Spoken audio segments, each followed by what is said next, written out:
Once a year, far from any paved road and well off the beaten path, a rare collection of mountain bikers assemble near the outskirts of Zion National Park in southern Utah to stand on a precarious peak looking over the precipice and valley beneath them. Their goal is to make it to the bottom, navigating knife-edge ridges and cliff drops and doing so at incredible speeds while performing the most progressive tricks to date better than their fellow competitors. This is a sporting event that is unparalleled in nature in both sheer skill and danger. Welcome to the 10th anniversary edition of the most prestigious event in mountain biking. This is Rampage, and you're watching the Red Bull Signature Series.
Hey everybody, Sal Masekela here, your host of the Red Bull Signature Series, and allow me to welcome you to southern Utah and one of the most spectacular landscapes on this planet.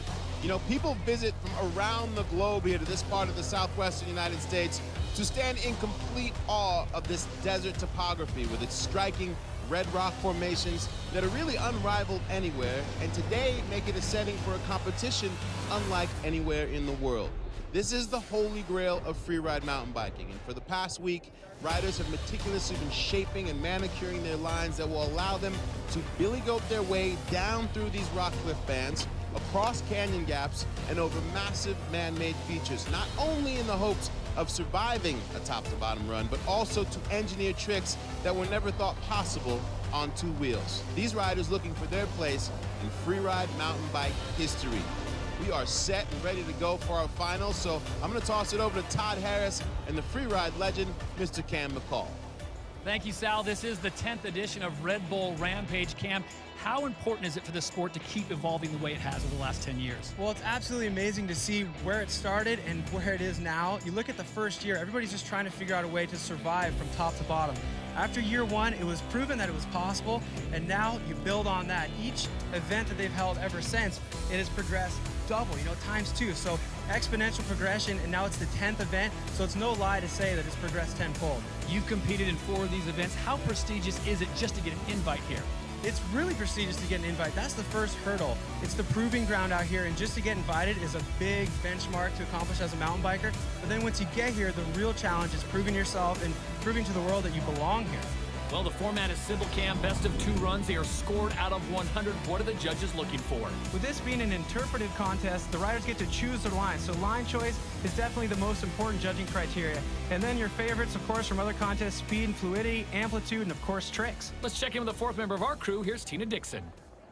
Guys, we talk so much about the drops that these athletes are doing and the tricks that we forget just the exposure that these athletes are having to face just to get to where they are performing their tricks. There is such a small room for error. In fact, walking along this track, your natural instinct as a human is to come as close to this wall as possible. So this is some of the stuff that these athletes are having to face. And I got a chance to walk up to Brandon Semenek's first drop, and I talked to him about it, and I said, you know what? That was absolutely terrifying going up there.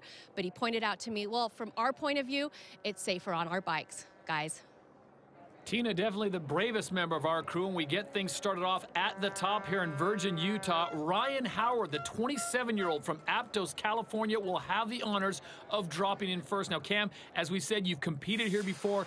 How critical is it to get a first run under your belt? It's very important. You never know what the conditions are going to do throughout the day, so Ryan Howard dropping first is definitely a good advantage. It looks like the winds are low. We're going to drop Ryan Howard. And off he goes. Now remember, it is important to know he has 4 minutes to get from the top to the bottom. That's usually not a factor, and he is off to a very quick start. This guy's the rider's rider. People look up to him because he has such great style. He makes everything look so easy. So the line that he's chosen down this course definitely plays toward his strengths, gives him the opportunity to do some tricks, but also the opportunity to tick that style box on the judges' scorecard. Missing a trick on that trick jump there, but doing that classic Ryan Howard style, going deep outside on that hip jump, now pointing it straight down into a more technical section of his line. Ooh, I like the way he hipped back up top to connect back to that ridge. Ryan Howard jumping across those two doubles manually and almost turning that section into a pump track. I know he's got a drop right here. Let's see if he can trick it. A suicide no-hander off the step down off that cliff. Ryan Howard sharing this line with some of his closest riding buddies, making his way down here to a wood-to-dirt booter.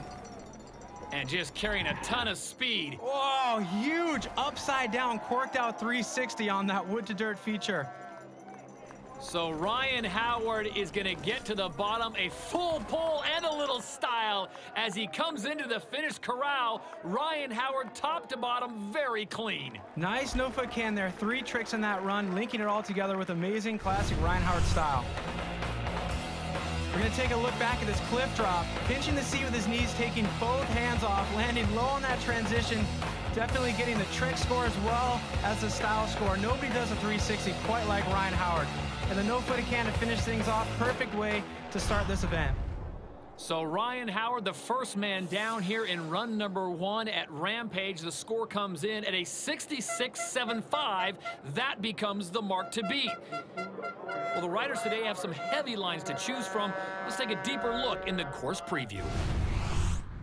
Hey guys, Kelly McGarry here. We're here at 2015 Red Bull Rampage. We're here at the top of the course, and I'm going to take you top to bottom for a course preview. All right guys, here we go. Dropping in on the bridge line. It's super exposed up here. It's like the smallest drop. It's actually pretty scary, but it's so cool to ride down here. Come along the ridge here. Watch out for my bugs on that wall. Drop over the side, yeah boys! Drop down here. Now we're actually on the line I'm riding on this ridge line with speed check here. Coming to this right hip. Woo! There we go. Now we're gonna drop in here. So left hand hip drop. There we go. Oh yeah, it's nice and smooth. Come along here. Yeah boys! Drop into my buddy Howie's line here. Bit of a double drop. Drop off there. There we go. Oh, bit of a step over here. And then a big old step down here. Woo.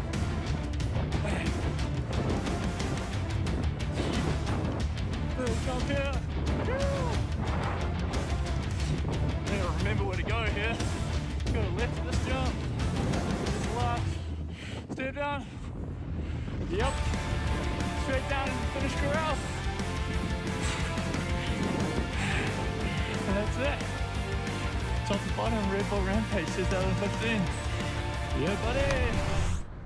And our thanks to Kelly McGarry. Cam, you've done this before. That just looks so heavy, the way he covered that course so quickly. How cool is that? People always ask you, what's going through your head when you're riding Rampage? Well, strap a camera to it, and if you convince the rider to talk, then you'll know what's going on through their head. We have Remy Metallier on deck. But first, let's take a look at the action we missed while we were away.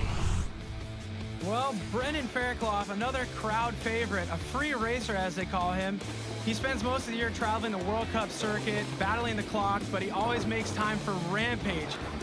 And everybody loves his creative approach to the mountain. Kind of has more unique features than anybody. He looks at this mountain a little bit differently based on his background, but doing a backflip is definitely something that not everybody was expecting to see out of this racer.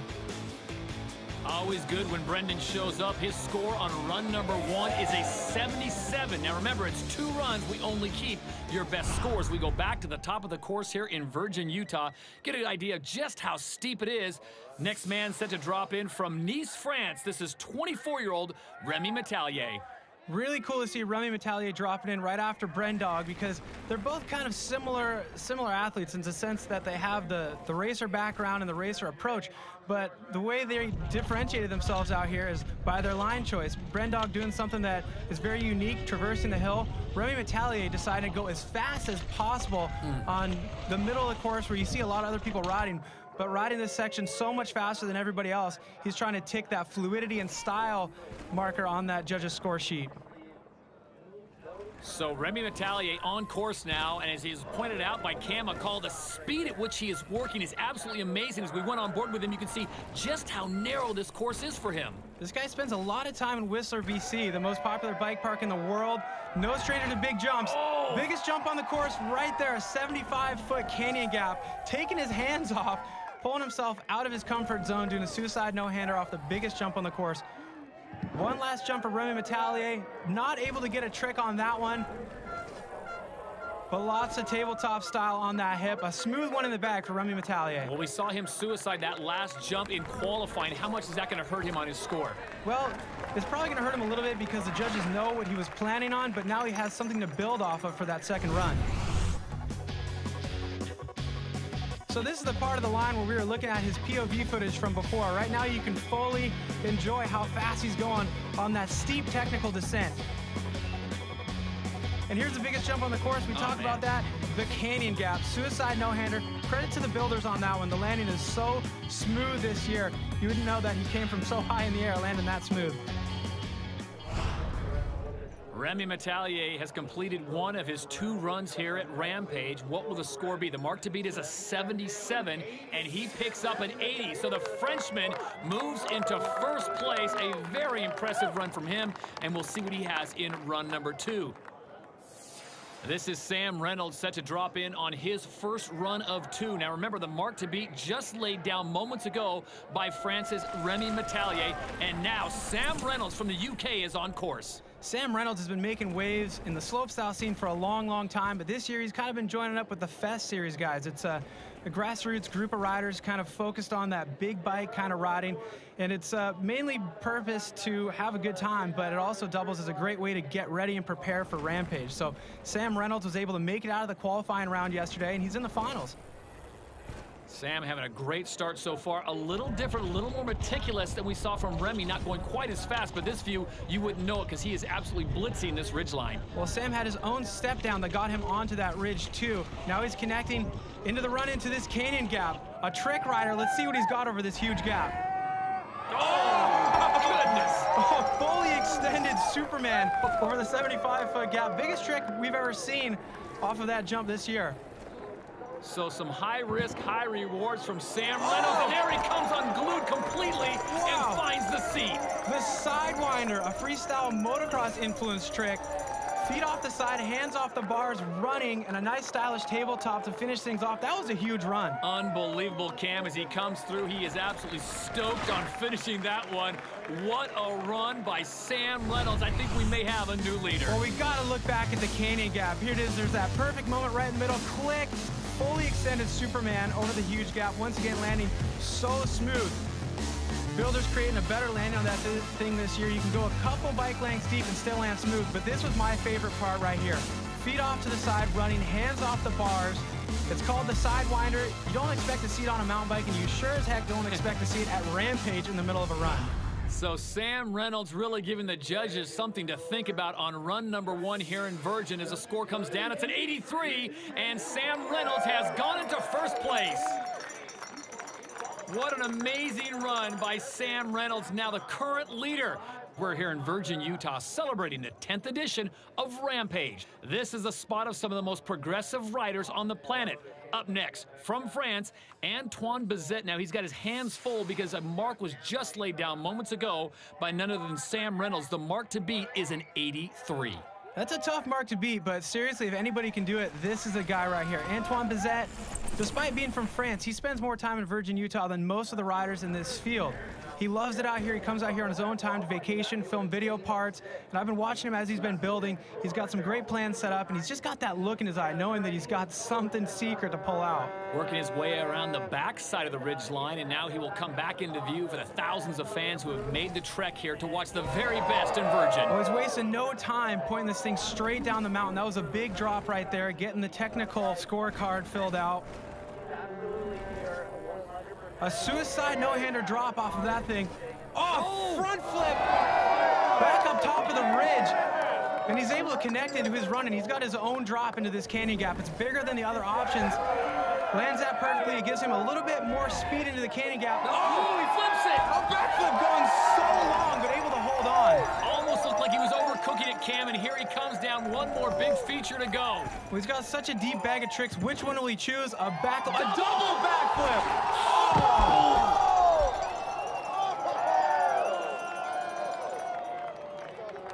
And 23-year-old Antoine Bazet is down.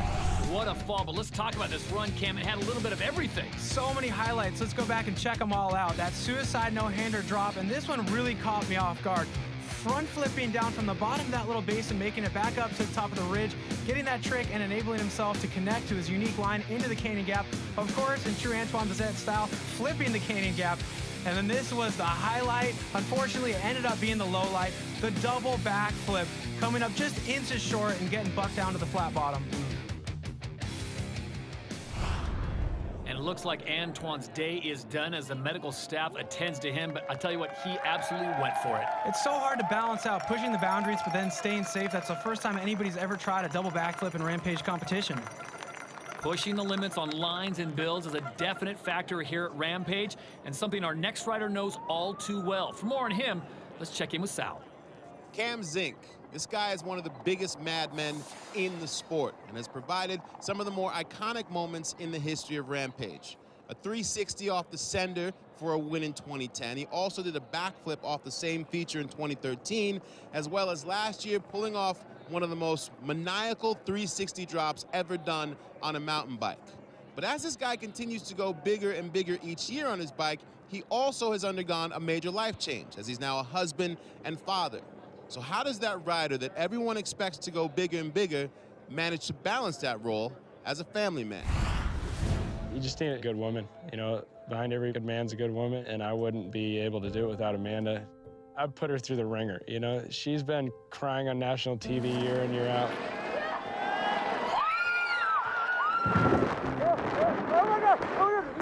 As you know, any pregnancy can lead to a little bit more emotions, and I'm not doing any help for that.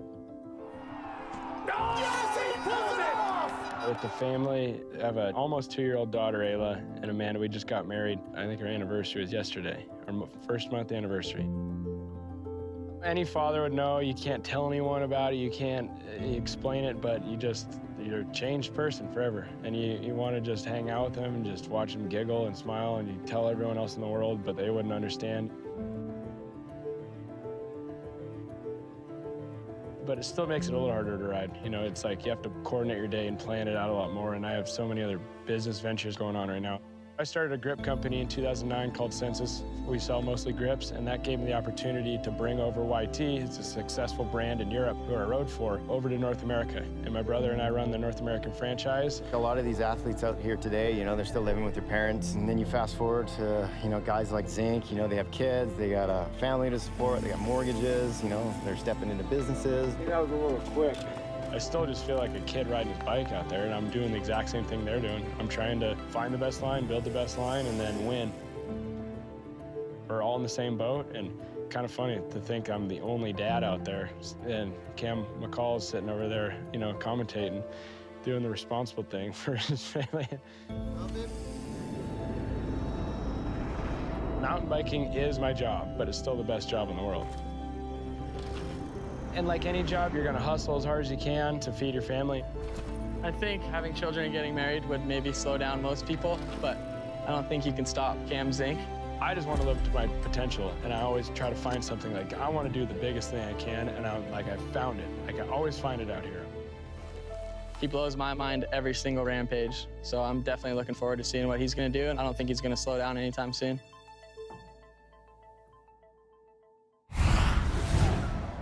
This guy is amazing. Cam Zink, he puts so much on his plate, and somehow he's always able to eat it all. All those things that he just listed, the business ventures, the family, being a contest rider, on top of all that, he's got a separated SC joint in his shoulder right now. You can see the tape under his shirt. A lot of people look at that as a great excuse to not compete in Rampage. Nope, he's up here looking to put down the run of his life. And he called you sensible. Huh. So 83 is the mark to beat, put up by Sam Reynolds. Here is American Cam Zink, 29 years of age, out of Reno, Nevada, dropping in on run number 1. You can see he's revisiting his line from last year. Basically, he's so ambitious. The idea that he had planned last year, wasn't able to finish it all, but it starts out with this steep technical chute that he and Kyle Straight pioneered last year with a rock saw in order to make that rideable. He links it into this section of the course that nobody else is riding. You can see he's watered some of those little landings there in order to slow down enough. That's a triple drop. He touches down 3 times, linking back in his trail, and this is the bread and butter of the run. Oh, he spins it again. 360 drop. That's the one that he did last year. And he kind of just cruised to the finish line after that last year. But this year, he's got so much more added to this run. That's his own canyon gap. Here you can see Amanda and Ayla right there cheering him on. He's still got another huge trickable feature to go. Oh, and he backflips that huge step down. Oh, man, this run is a 2-year project. So amazing to see him kind of just filling in the blanks. He knows why he didn't score well last year, and now he's created more trickable features in the middle of this run, and now he's connected back onto a common section of this course. He's able to just kind of flow it through the finish line.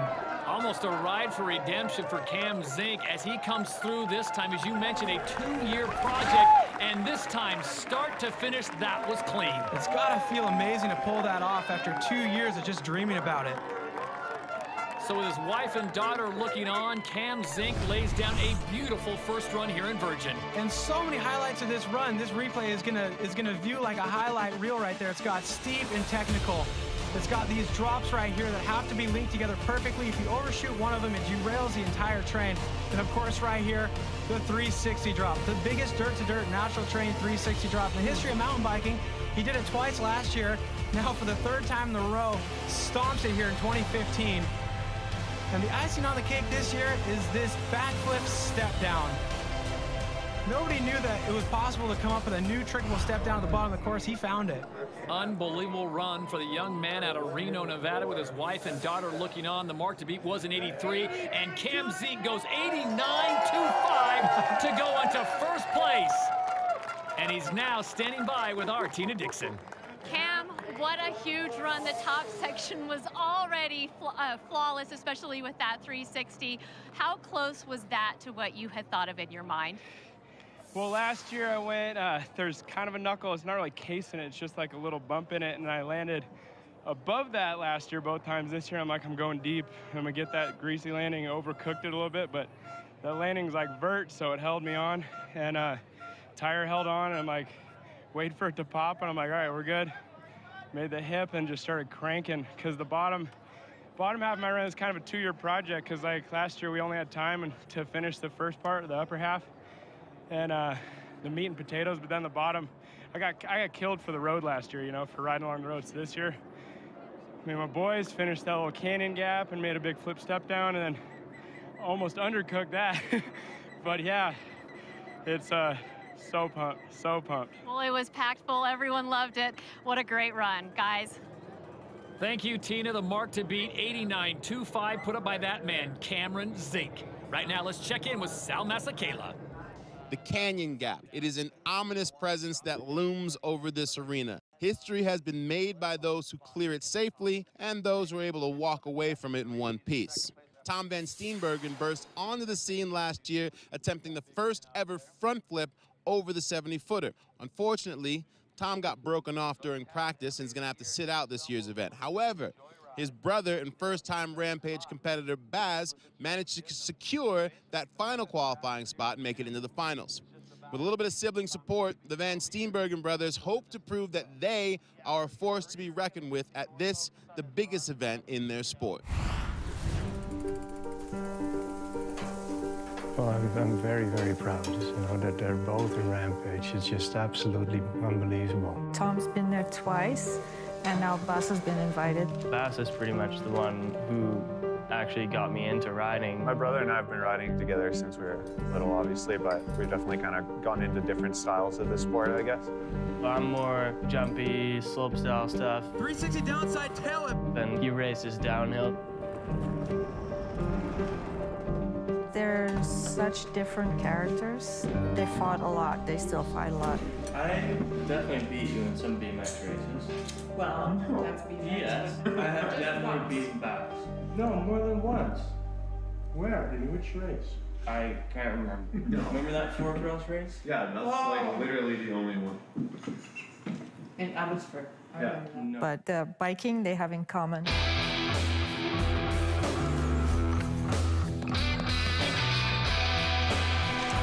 With Rampage, it's cool to have like a similar goal again, and we've been riding lots together. For Rampage, I've chosen to prepare for it with my brother because he just rides a lot of different terrain that I usually ride. So definitely brings together both of our disciplines. Every time we ride together, we still try as hard as we can. There's never like a mellow ride between the two of us. Well, obviously, I'm definitely going to be rooting for my brother because he's my brother, but I definitely want to beat him. I don't want him to beat me, but I want him to do well.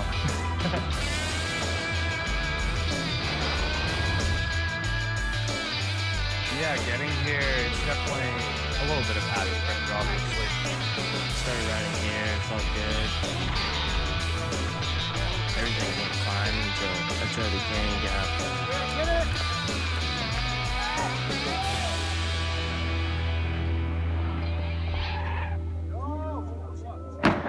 Cased it pretty good and had to pull out, unfortunately, but stoked to see my brother. I'm excited to just watch him and have no pressure on myself now. I'm just gonna be nervous for him.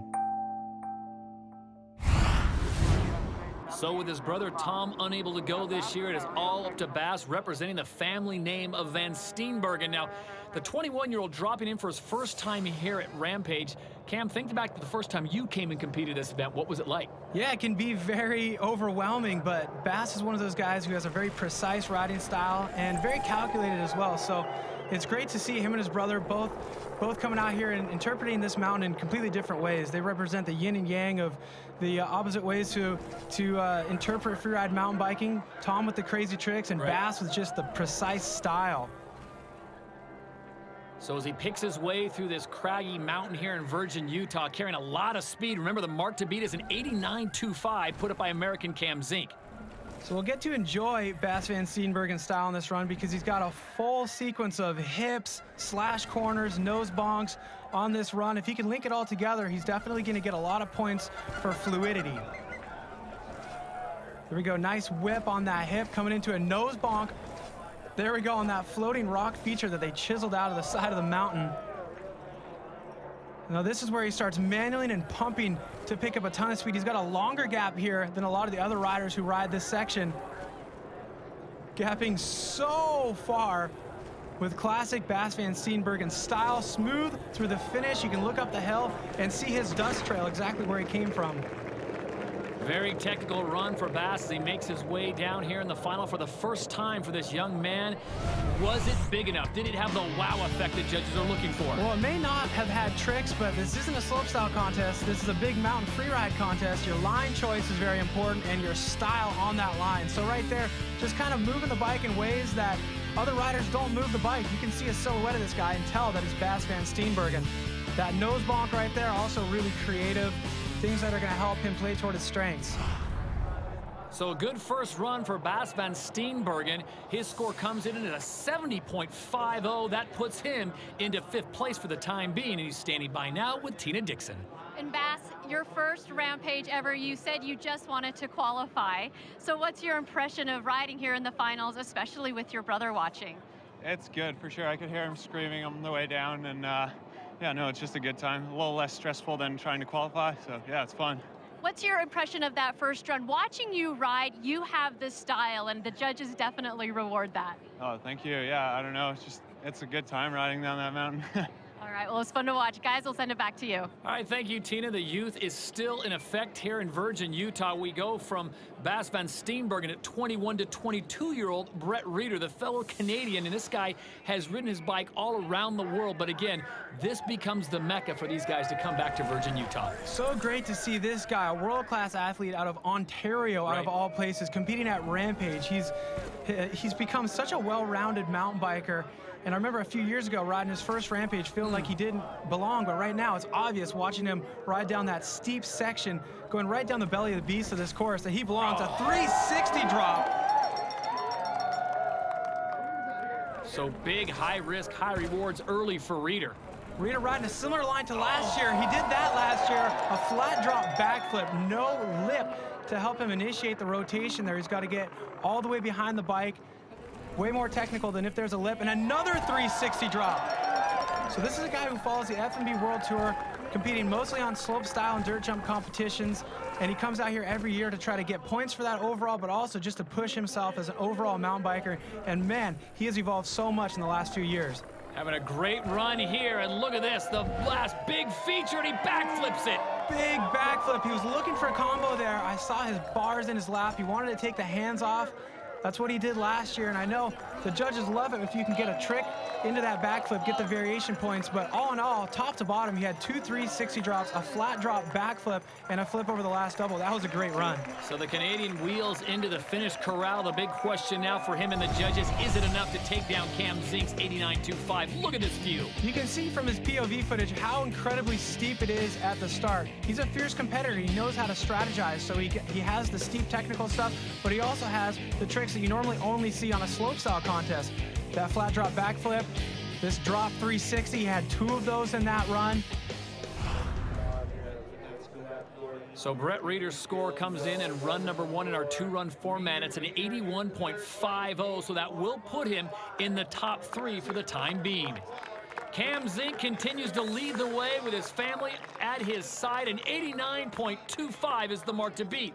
As we head to the very top of the mountain and check out Kyle Norbraten, who is ready for his first run of 2, the 29-year-old from Prince George, British Columbia. Kyle Norbraten is such a fan favorite out here. Everybody loves watching him ride.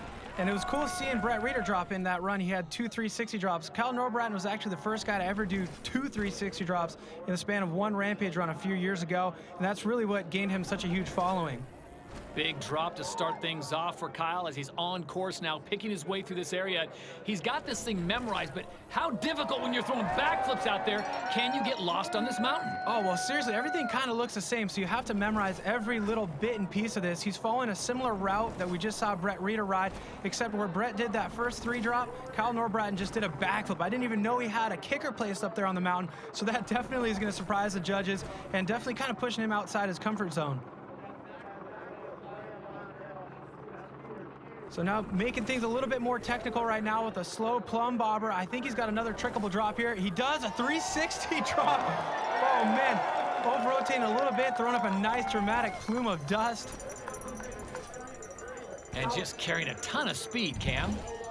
Oh, he needed a trick on that jump. Nice, stylish, one-handed table type of thing, and another table to finish things off. Well, it's not that big of a deal that he missed a trick on that last jump because he had that step-down flip and that 360 drop, a ton of smooth, fluid style, linking everything together.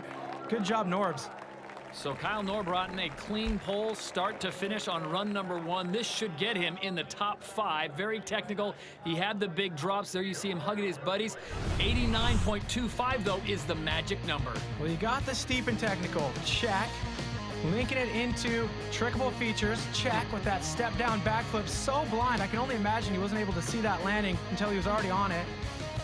And then exactly what he's known for, 360 drops at Rampage, throwing up a nice plume of dust, classic Norb style. And the score now coming down for Kyle, it's going to be an 80.50, so he is in the top 5, checks in 4th place right now. So 2 Canadians right now holding down the top 4 positions as we go back to the top. And this man, another Canadian, 24-year-old Brandon Seminook out of Whistler, BC. Well, this guy, he's just forever pushing the boundaries of what's possible on a mountain bike. He's the most well-rounded guy out there. He can win any slopestyle contest on any given day. He's actually won Rampage before when he's a young kid in 2008. He got a podium last year, and he's been adding more spice to his line this year, so I can't wait to see what he's been planning. Look at this drop. Oh! Such a tall drop with no gap out, super blind. Oh, and another flat drop backflip right there for Brandon. We saw Brett do that, but Brandon doing it on a new feature that didn't exist in his line last year. Then reminiscent to his winning run in 08, that suicide no-hander up on top of the ridge, and talk about style, that whipped out nose bonk. Here we go, he's got this lily pad. He jumps onto that pad right there in an opposite 360. That's his unnatural direction. You can only hint at the fact that maybe he's thinking about doing something in his regular direction here before the end of this run. He's got a trick jump here.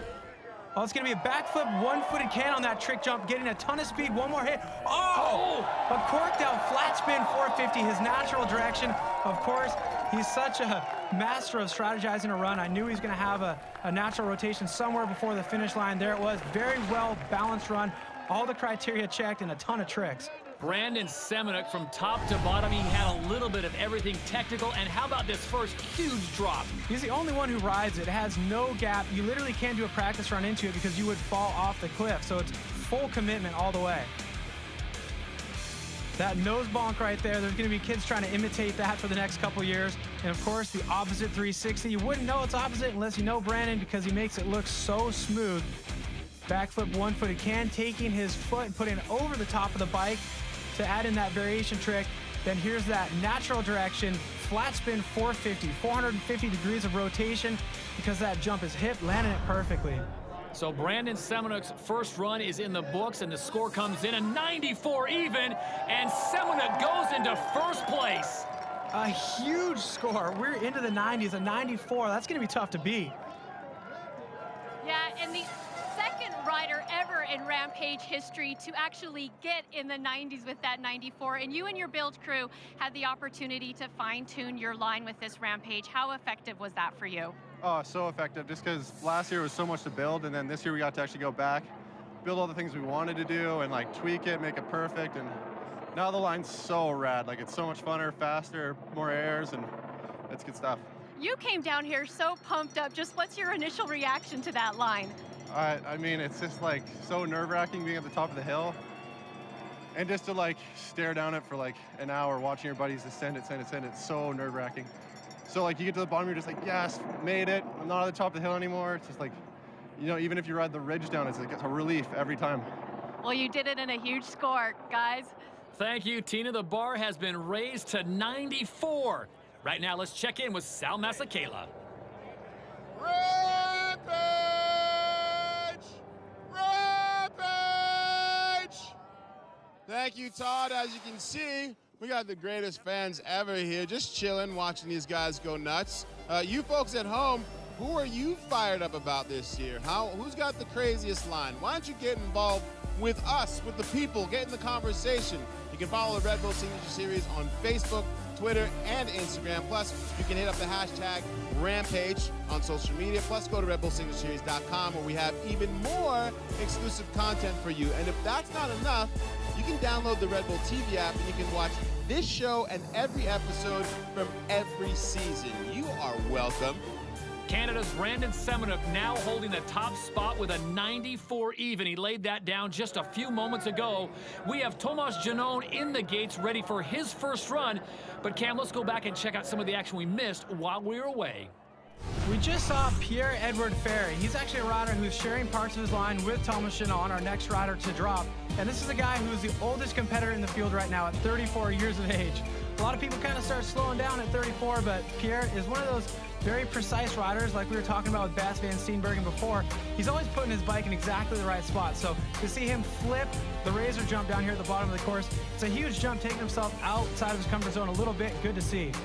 His score is 78.50, and you are looking now at Brett Reeder, currently in second place in the FMB Diamond Series. And for Brett, it's the battle within the war, Cam. Although he's focusing on Rampage, the score he gets here will seriously impact his overall in that series. Yeah, you have to think about one thing at a time, Rampage first and foremost, but the points gap between these two riders, Thomas Chenot and Brett Reeder, for the FMB overall, very coveted crown, it's so small that whoever takes the cake here and finishes ahead of the other guy will be the FMB World Tour overall champion. So here he is, Thomas Chenot out of Belgium, as the international field continues to attack this unbelievable course. And this young man, he is just stellar, the skills he has on a bike. And he's looking so much more comfortable on the big bike every year he comes out at Rampage. He's been coming out for a few now, and you know, being so close to winning FMB overall crown, that could be huge for his career. And he's got everything necessary to be able to pull that off.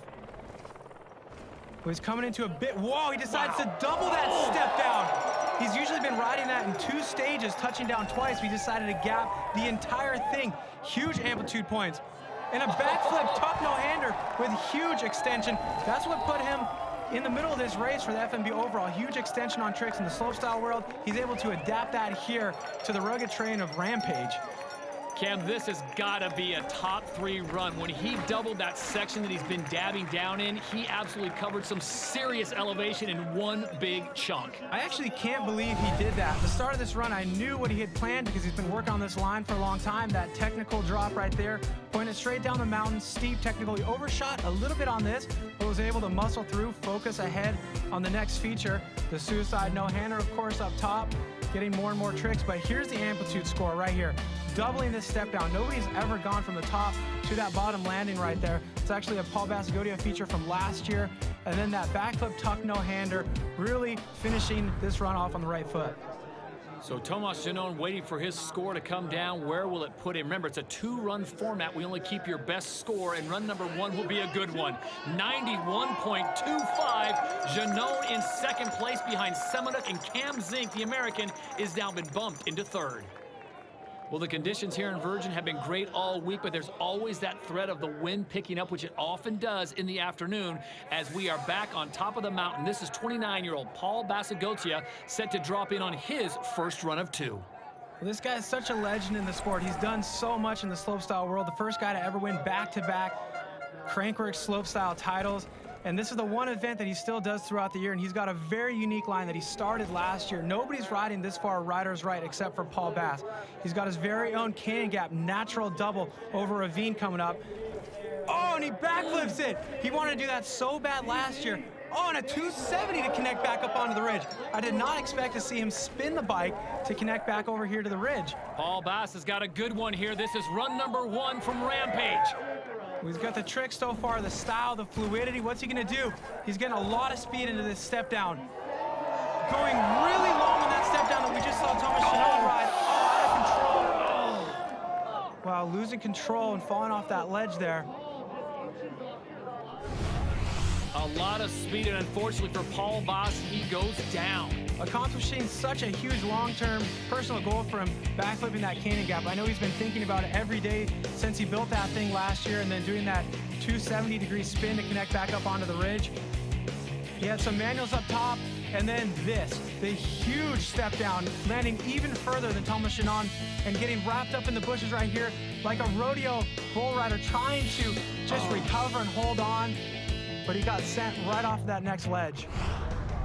So Paul Basagodia is down on the course here in run number 1, being attended to by the medical staff. We'll step aside. We'll be back with more Rampage. You're watching the Red Bull Signature Series.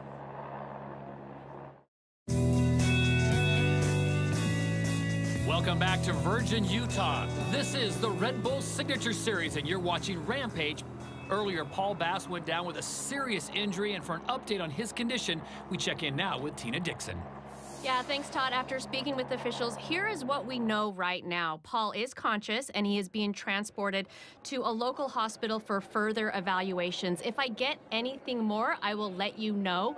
But standing down here, you know, Paul's not only a fan favorite, but he is a rider's favorite, and everyone's wishing him the best. The 29-year-old from Minden, Nevada. We send out our very best for a speedy recovery, and now we check in with Sal Masekela. If there is a sentimental favorite here over the years, it has to be Graham Agassi. This is the only event that he competes in all year, and most fans have expected him to be on the podium at least once over the share of 3 years. But with a combination of bad luck and just an all-or-nothing drive, somehow he has managed to come up short consistently. Aggie, as he's affectionately known in the sport, is overdue, and his fans and fellow competitors would like nothing more than to see him finally get a win.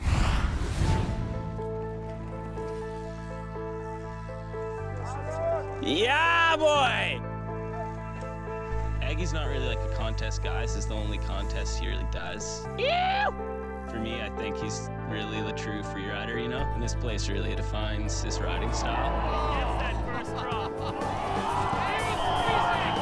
think everyone here loves watching Aggie, and he's always a people's favorite. Yeah, Aggie is one of my favorite bike riders. We're all rooting for him. He's like one of the dudes that we all look up to the most, you know, like sickest rider. Best style, goes for it. He's just all around badass, so I'm pumped to watch that kid ride and hopefully stay safe out there. Every year he does get so close. Aggie's been winning like all their qualies like in the last 3 years. Everyone that's either placed well in the past or done well the previous year gets pre-qualified to finals, and he's never had that. He's like the best bike rider ever, and he still has to qualify. Your number 1 qualifier. Let's hear it for Aggie. Qualified first today, like a year ago and 2 years ago. He's just, for some reason, had the worst luck ever here.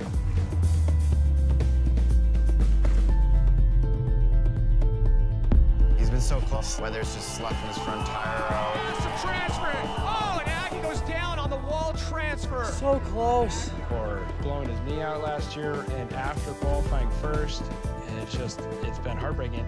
It's kind of crazy every year. It's just that close for Aggie, and I think he deserves it more than anyone. I can't wait to like ride finals with him tomorrow, and just we're actually sharing the same line, and just can't wait to like watch him ride and just ride it with him, and hopefully he gets to the bottom. And all fingers crossed for him. Get it, homie. Go get it. And the 25-year-old Graham Agassi is set to drop on run number 1. He hails from Kamloops, British Columbia. Right now, Brandon Semenuk is the leader. Tomas Janone sits in second and Cam Zink in third. But this man has it all in front of him, Cam, and he has the abilities to walk away with the title. He just has to step up and take it. It's actually mind-boggling to think that Graham Agassi has never won a Rampage event. He embodies what free ride is all about. He's such a quintessential Rampage competitor, yet he's never won. He's qualified first 3 times in a row and finally been able to drop in for his final run right here. It's great to see. Starting out with perfect form right now. That top drop, so steep and technical. Suicide no-hander up on the ridge. Huge motocross style tabletop on the hip, and then kicking out the back end, throwing the dust. Oh, the big step down, and he takes his hands off. Suicide no-hander. We haven't seen anybody trick something that size yet this year. The last drop, slowly rotating that backflip. We saw him over-rotate last year. There we go, a tabletop on the hip. Smooth run in the bag on a really, really difficult, highly scored line for Graham Agassi. And still the dust settling, giving you an idea of just how fast he came down this course. Graham Agassi's got 1 in the books and 1 still to go, and that was an impressive ride. It seems like he was just starting that run. He made his way from top to bottom so fast, starting out with that big drop right here. That's the drop that Andrea Lacondegui used to win the event last year. It's what Aggie has used the last 2 years to qualify first. And of course, the style on that hip. Another rider where you can see a silhouette of them and know who it is. As we go on board, the GoPro footage is absolutely amazing. And Cam, he's not rocking any gloves. That just goes to show this guy's a man's man. Out here, the gnarliest bike event in the world, doesn't even wear gloves. So what will the judges give Graham Agassi? He has been here so many times before. Is this the run? As the score comes in our 2-run format, it is going to be a 94.75, and Agassi goes into first place. That's got to feel great. He absolutely looks stunned, and he's standing by with Tina Dixon. And Aggie, you got your line from top to bottom, and it's in the finals. How long have you been waiting for this? It's been a long time coming. I haven't made it this far in a few years. It's been quite the build-up, and I'm just happy that everyone's supporting me and everyone's getting down clean. Sucks that Paul went down. I hope he's doing okay. Yeah, and you spent some time up top just assessing the situation. How important is it for you riders to be able to talk to the others to see how the course is doing? It's super important. Those flags do little justice. It's getting pretty windy. I'll be lucky to get a second run, so it's good to have my friends up there. Let me know how it's going, and yeah. Well, congrats on getting the run in the finals from top to bottom, guys. Thank you, Tina. So it's Graham Agassi on top with Brandon Semenuk, Tomas Janone, and Cam Zink sitting in fourth. Right now, let's check in with Sal Masekela. Rampage began back in 2001 and now celebrates its 10th edition anniversary. As you can imagine, like with any other sport, a lot has changed and evolved. In the olden days, riders had a little bit of help with shovels and rakes and basically had to point it straight downhill. Today's competitors have 4-man build teams, and they have a week worth of time with the help of picks and sandbags to sculpt their ultimate lines, which now include massive man-made wooden features that have pushed this sport far beyond what anyone could have thought of 9 events ago.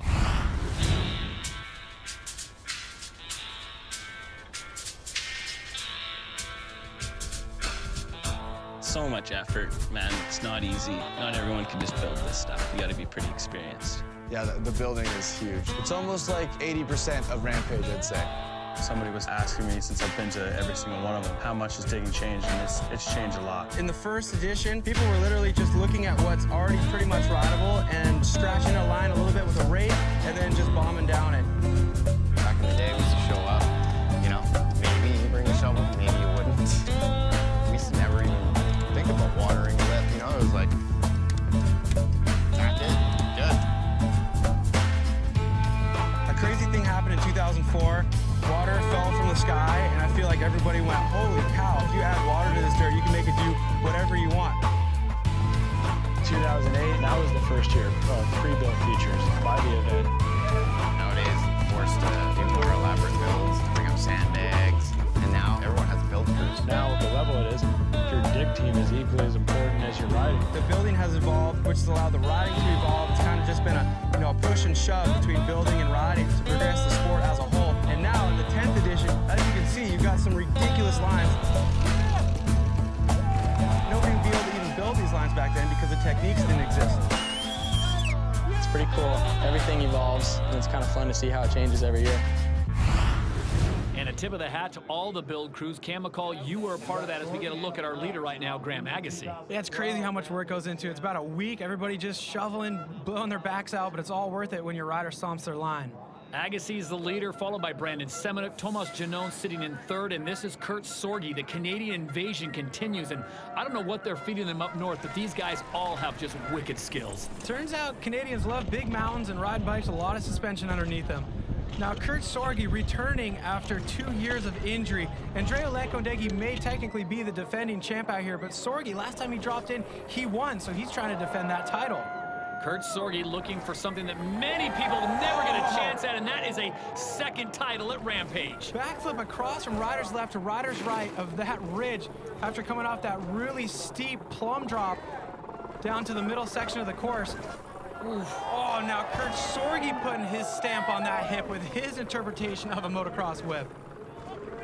Now he's gonna double this step down as well, going so deep, but not even really getting a bunch of head bob.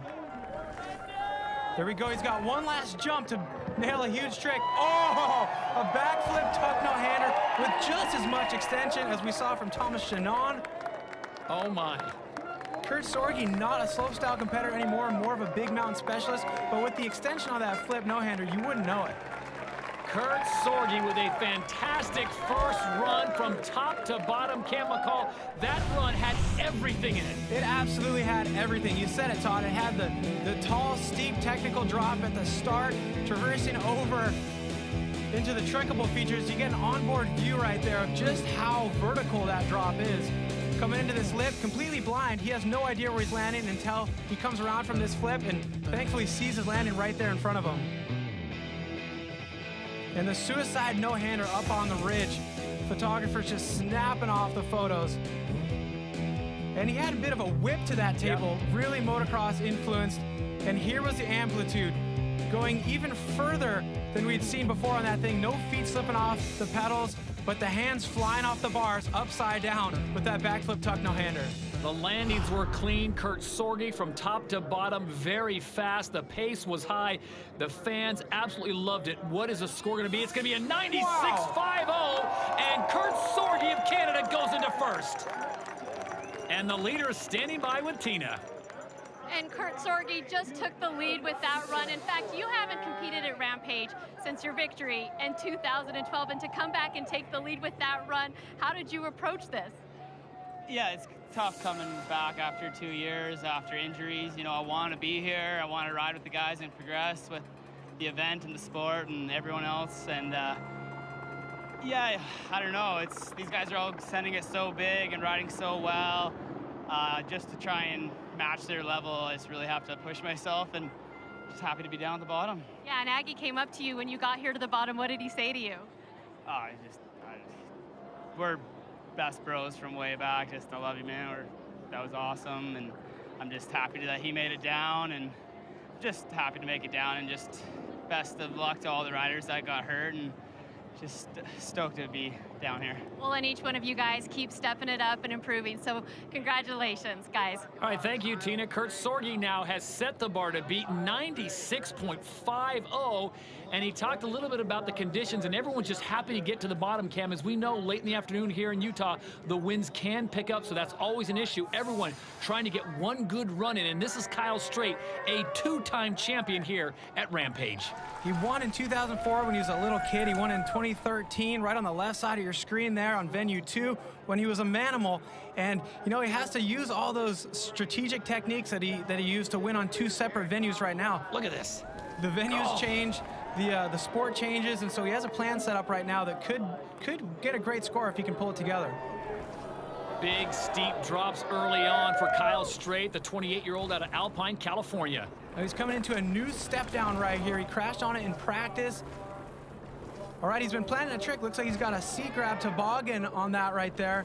And stepping back high up onto that hip landing that we saw Sorge just hit last run. Oh, wow! So much extension on that suicide no-hander from Kyle Straight. That's a trick he used to win the last 2 times that he won. And he needs another trick right here, but it looks like he got a little bit G'd out on that takeoff. He's a big guy and coming into that lip so fast. He did a Superman on that jump last year, possibly could have been thinking the same thing, but just under a little bit too much G pressure on that, but able to recover and get his feet back onto the pedals before the finish line. So Kyle Straight comes through the finish line, maybe not the best run of his career, but this was stellar at the top. That's the steep section that you saw Cam Zink ride.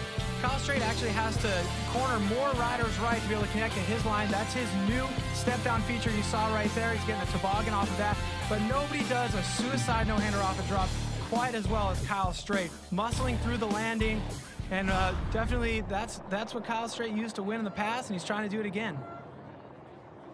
So the score for Straight comes in as an 82 in our 2-run format. That will put him in 7th place for the time being. And there is our current leader, Kurt Sorge, 2012 champion with a 2-peat in sight. But there's another rider looking to 2-peat, 2014 champion, Andrea Lecondeguay. And there'd be nothing better than being able to do it back-to-back. Nobody's ever done that before. The only 2-time champ was Kyle Straight.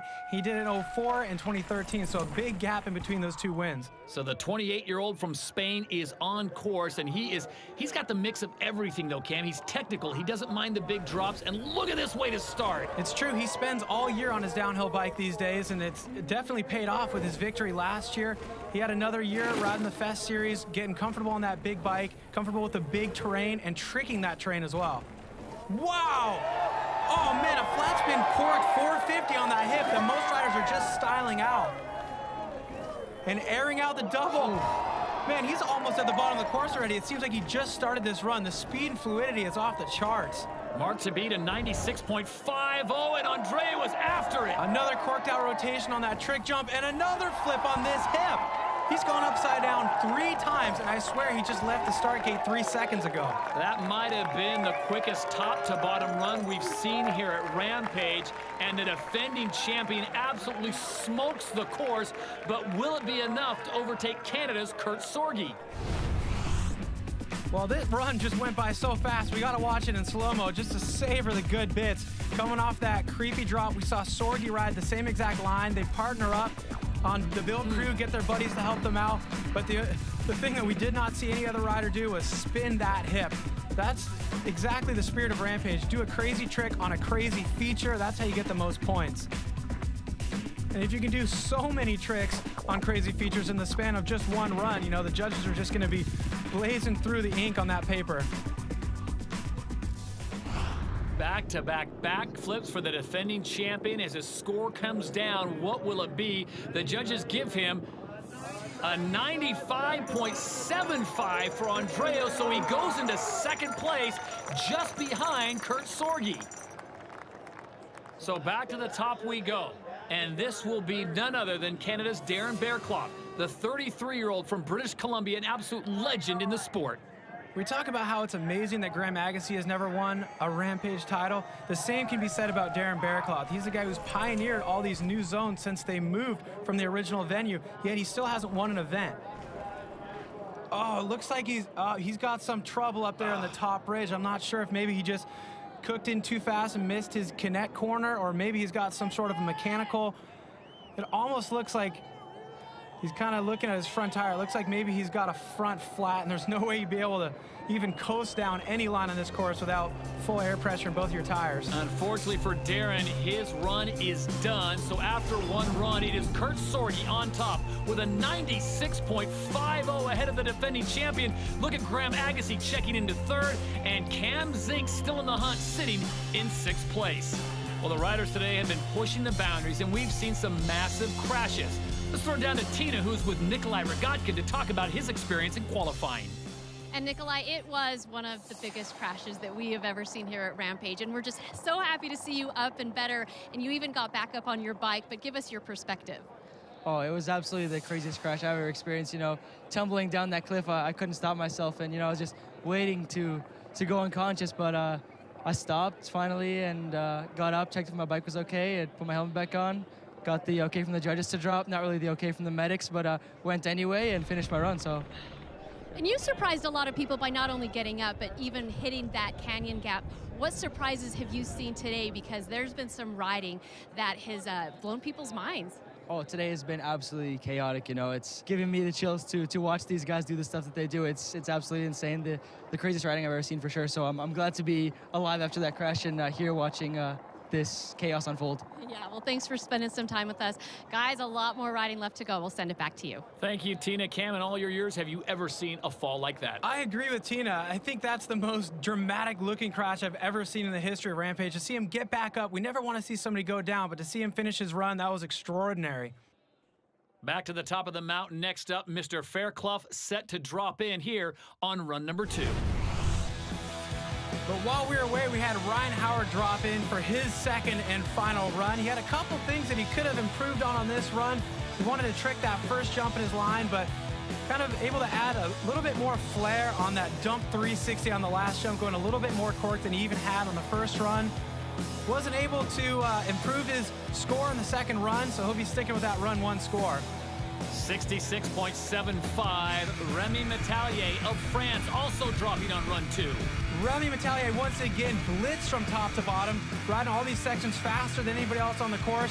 He held the extension of that suicide no-hander over the canyon gap even longer this time, and was actually able to get his hands off of the final jump in his line right there. You see the handlebars jiggling back and forth. He coasted that one smoothly to the finish line.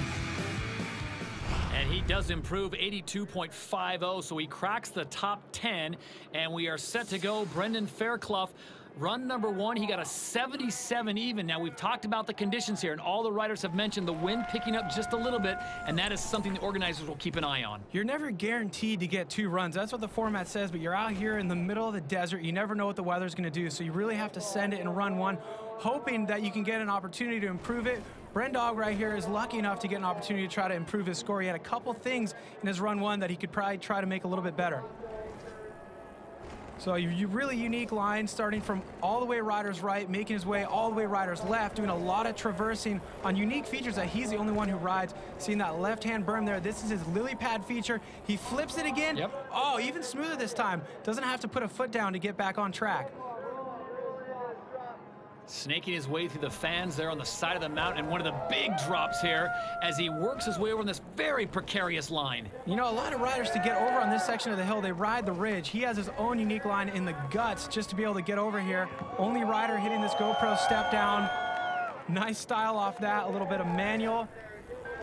We talk about Brendan Fairclough being a racer, one of the few racers who still comes out to compete at Rampage, and there's one of those race-influenced tricks right there, a whipped-out one-hander, grabbing his face mask on his helmet, and he gets his hands off on a step-down, a suicide no-hander to finish things off for Brendan Fairclough. Cam, really a unique line for him, as you pointed out. He is really off to the far left-hand side as we look up the mountain off to our right. Yeah, the whole thing is basically a billy goat with that lily pad, a lot of stuff that he had in his line last year and was able to improve upon it with all the dig days this year.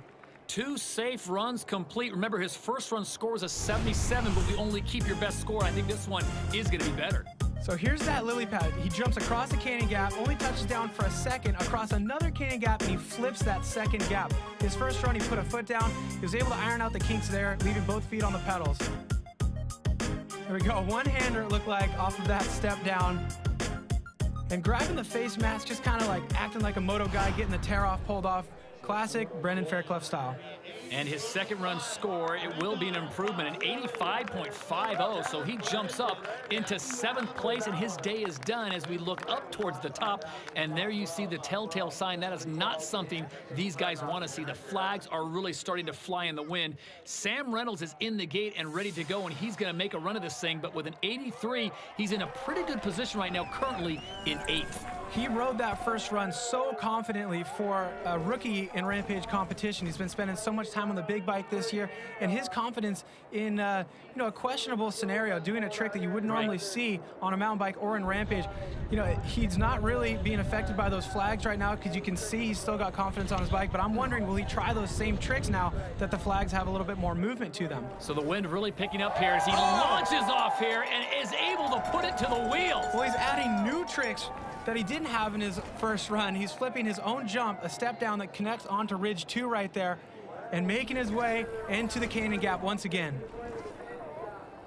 Will he try a Superman again? Look at that blue flag ripping in the wind. It's a headwind. Oh, he still goes for it. Just as good an extension on that Superman across the canyon gap, despite the headwind. Sam Reynolds is on a tear here, now towards the bottom. He tries to sidewinder. Oh! There it is, Todd. That's the wind. It'll have an effect on you if you're riding straight, especially if you're off the side of your bike with no limbs touching it.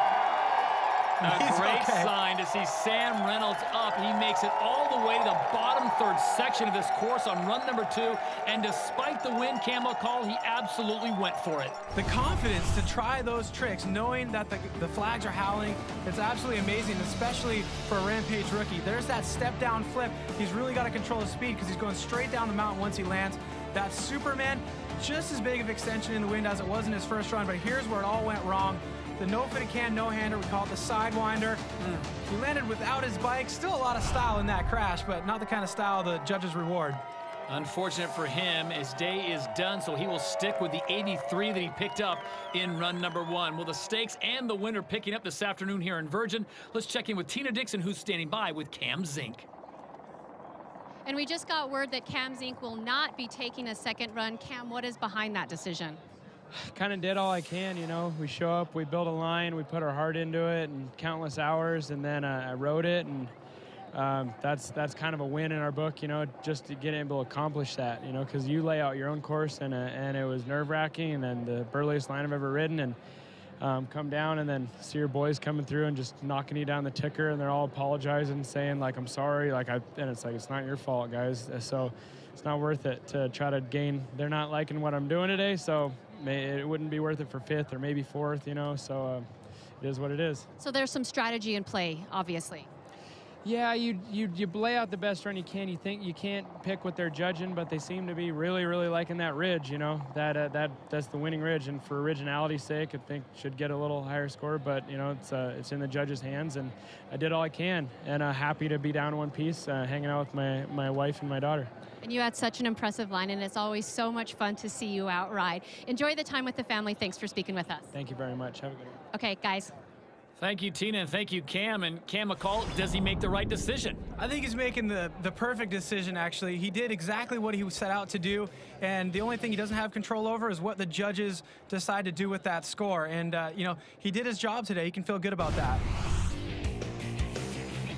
Bas van Steenbergen, while we were away, took his second run as well.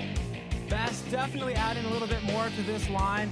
A little bit, even more fluidity, if you can believe it, than the run one.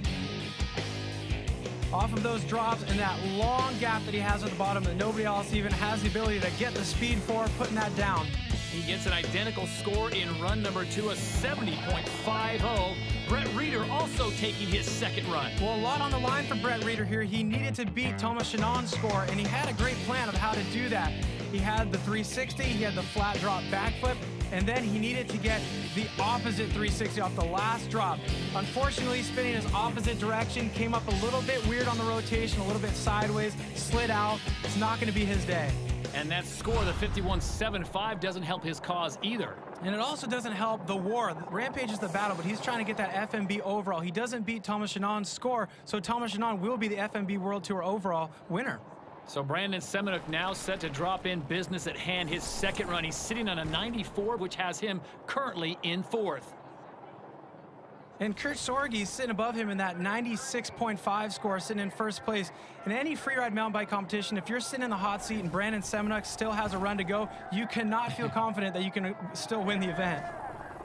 Oh, wow, already improving on his first run there. A backflip, one-footed can off the flat drop, putting his foot over the top tube. So these guys spend so much time on the build crew, and then they come out and put together a great run. How hard is it to change in mid-run and add something after run number 1? I think Brandon, he's so strategic. He already has a plan what he's going to do in run 1. If it goes well, he has a plan of what he's going to do to up that score. So I'm just curious to see what he does on this last trick jump here.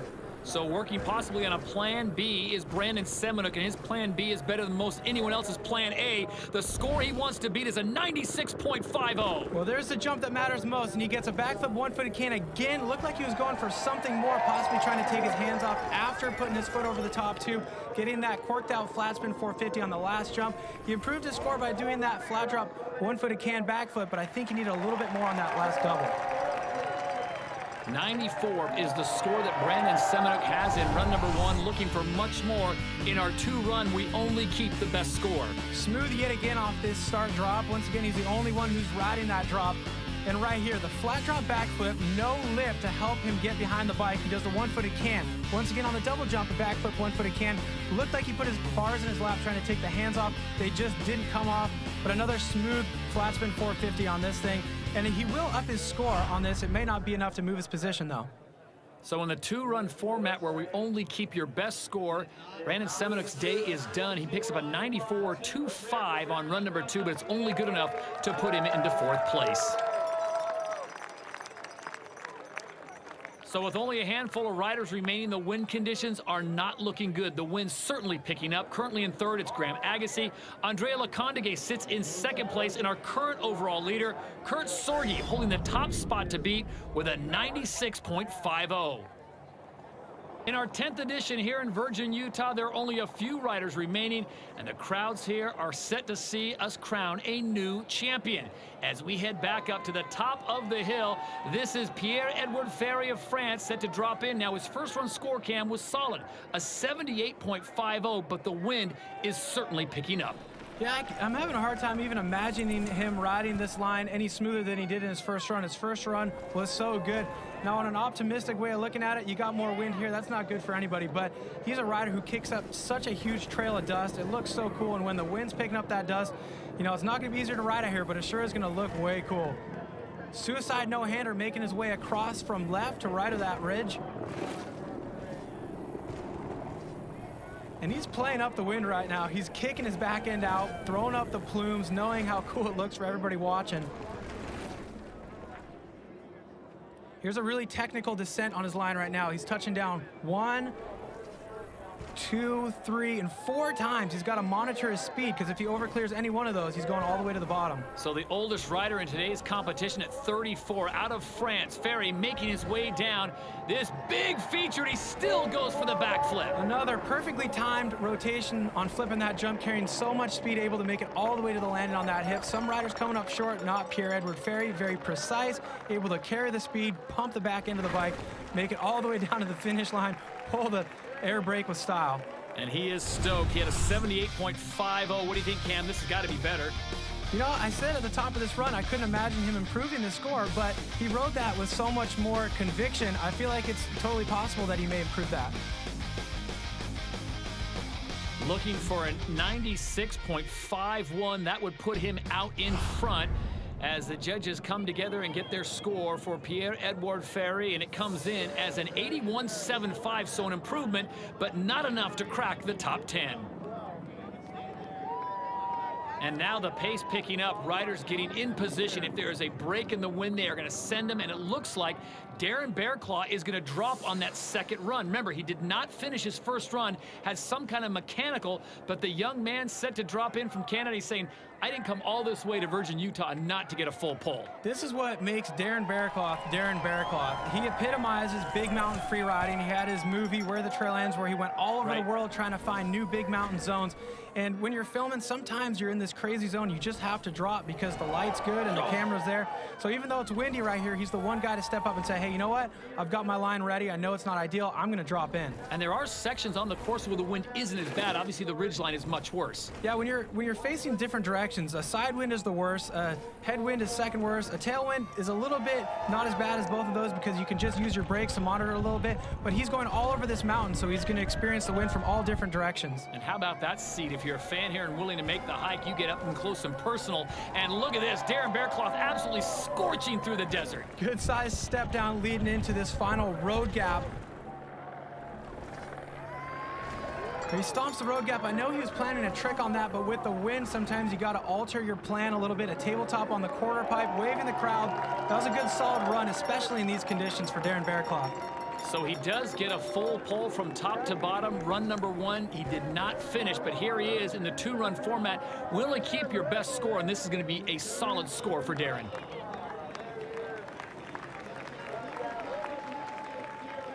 Did you see enough there, Cam, to bump him into the 90s, however? I feel like it was amazing that he was able to drop in on that one. He was in a position where he did not have a run 1 score to try to beat. He had a DNF.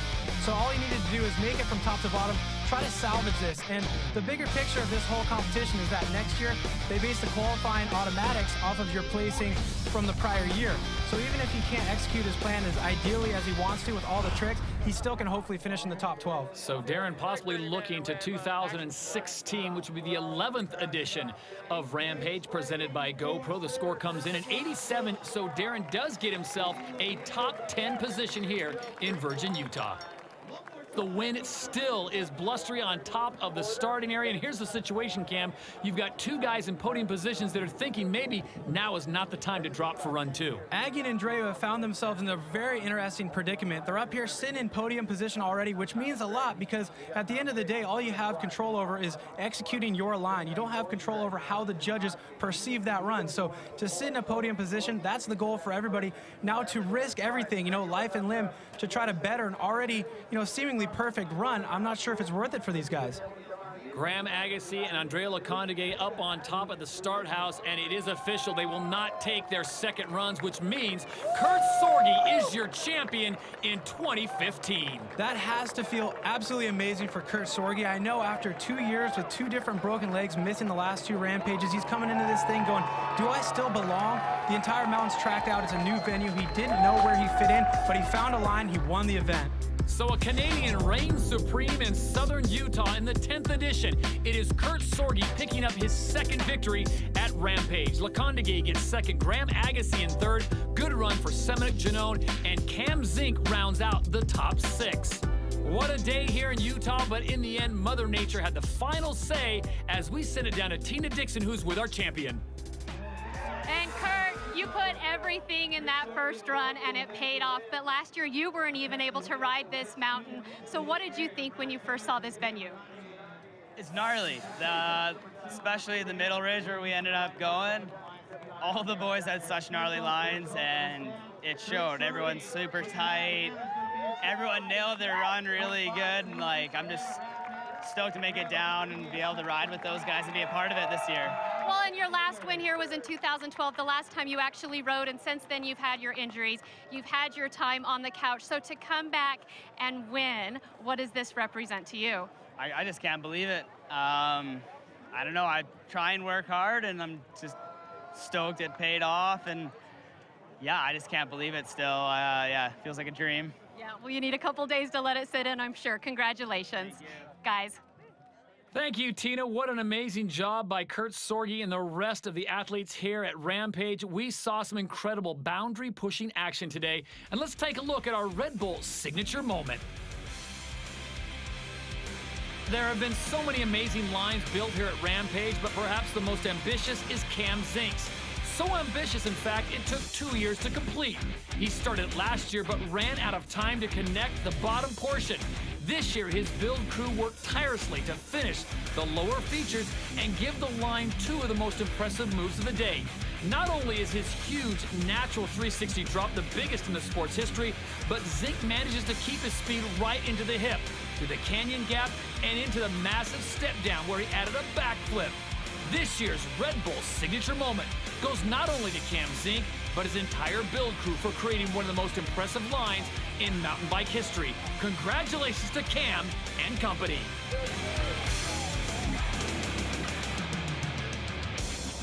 Well, Cam McCall, the 10th edition certainly lived up to its billing. We always know coming into this event that it's going to push boundaries, not only of riding, but building and just vision.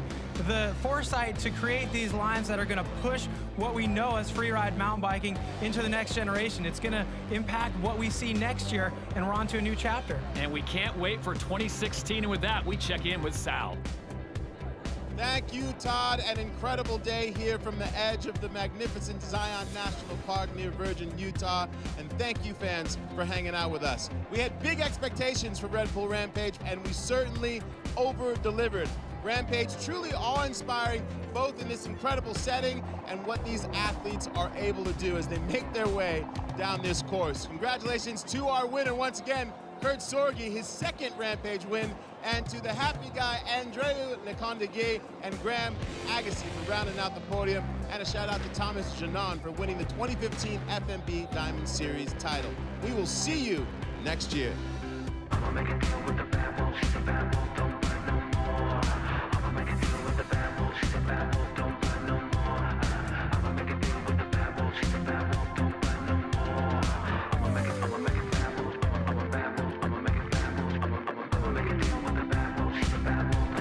This opportunity to update you on the crash that Paul Basagodia had during the broadcast. He did sustain a spinal cord injury, and he has a long road to recovery, but he's at the nation's best rehab facility working so hard every day and making constant progress. You can follow Paul's recovery story and show your support on irideforpaul.com.